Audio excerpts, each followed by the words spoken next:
প্রেগনেন্সির বয়স 4 থেকে 5 সপ্তাহ হয়ে গেলেই আমরা জরায়ুর ভিতরে জেস্টেশনাল স্যাক অর্থাৎ বাচ্চার থলি দেখতে পাই। তখন এই জেস্টেশনাল স্যাকের মাপ অনুযায়ী প্রেগনেন্সির বয়স নির্ধারণ করা হয়। পরবর্তী 6 থেকে 7 সপ্তাহের মধ্যে সাধারণত জেস্টেশনাল স্যাকের ভিতরে ফিটাল পোল অর্থাৎ বাচ্চা চলে আসে। তখন জেস্টেশনাল স্যাক এবং ফিটাল পোলের মাপ নিয়ে আমরা প্রেগনেন্সির বয়স নির্ধারণ করি এবং ফিটাল পোল চলে আসার পরেই আমরা বাচ্চার হার্টবিট আইডেন্টিফাই করতে পারি। প্রেগনেন্সির এই ধাপটি কিন্তু অত্যন্ত গুরুত্বপূর্ণ, কারণ জেস্টেশনাল স্যাকের ভিতরে বাচ্চা এবং বাচ্চার হার্টবিট আসার পরে আমরা প্রেগনেন্সিটাকে লাইভ প্রেগনেন্সি বলতে পারি। কখনো কখনো জেস্টেশনাল স্যাকের ভিতরে ফিটাল পোল আসে না বা আসতে দেরি হতে পারে। ফিটাল পোল কেন আসে না এবং না এলে কী হতে পারে এই সম্পর্কে বিস্তারিত একটি ভিডিও আমরা শীঘ্রই নিয়ে আসব। এর আগের ভিডিওতে আমরা দেখিয়েছি যে জেস্টেশনাল স্যাকের মাপ নিয়ে কিভাবে একটি 5 সপ্তাহের আলট্রাসোনোগ্রাফি রিপোর্ট করা হয় এবং আরও একটি ভিডিওতে প্রেগনেন্সির 3 মাস পরের থেকে কিভাবে একটি আলট্রাসোনোগ্রাফি রিপোর্ট করা হয় সেটাও আলোচনা করেছি। আজকের এই ভিডিওতে জেস্টেশনাল স্যাক এবং ফিটাল পোলের মাপ নিয়ে কিভাবে 7 থেকে 12 সপ্তাহের মধ্যে একটি নর্মাল আলট্রাসোনোগ্রাফি রিপোর্ট করা হয় তাই নিয়ে আলোচনা করব।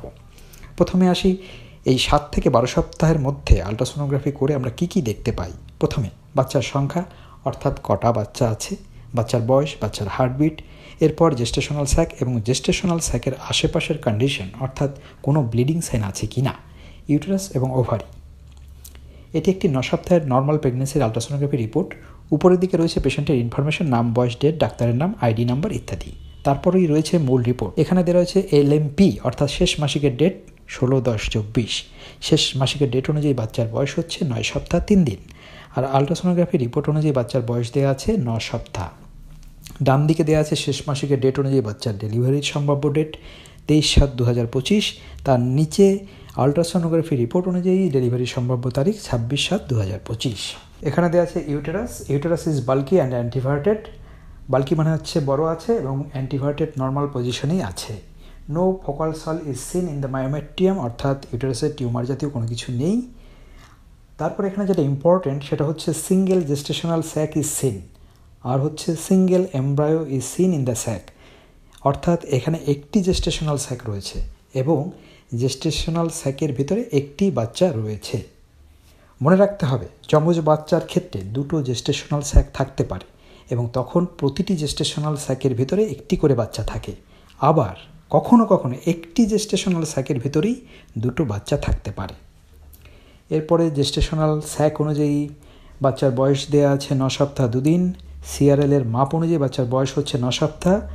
CRL এর মানে হচ্ছে ক্রাউন রাম্প লেন্থ অর্থাৎ বাচ্চার মাথা থেকে বাচ্চার বাটাক পর্যন্ত একটি মাপ। সাধারণত প্রেগনেন্সির এই সময়টায় বাচ্চার বয়স নির্ধারণ করার ক্ষেত্রে CRL এর মাপকেই আমরা বেশি প্রাধান্য দেই। তারপরে এখানে বাচ্চার অ্যাভারেজ বয়স দেওয়া আছে 9 সপ্তাহ।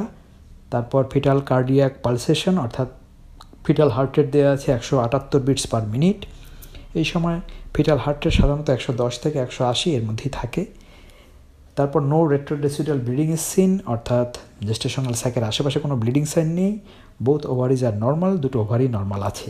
সবশেষে impression gravid uterus. Gravid uterus মানে হচ্ছে ইউটেরাসের ভিতরে বাচ্চা থাকলে আমরা সেই ইউটেরাসকে গ্রাভিড ইউটেরাস বলি। Gravid uterus shows single live embryo having average gestational age about 9 weeks. তার মানে ইউটেরাসের ভিতরে একটি জীবিত বাচ্চা আছে যার অ্যাভারেজ বয়স হচ্ছে 9 সপ্তাহ। 7 থেকে 12 সপ্তাহের মধ্যে সব আলট্রাসোনোগ্রাফি রিপোর্ট কম বেশি এরকম ফরম্যাটেই দেওয়া থাকে। আশা করছি এই ভিডিওর মাধ্যমে প্রেগনেন্সির প্রথম 3 মাসের আলট্রাসোনোগ্রাফি রিপোর্ট নিয়ে অন্তত কিছুটা ধারণা তোমাদেরকে দিতে পেরেছি। তো সুস্থ থেকো, ভালো থেকো, আনন্দে থেকো।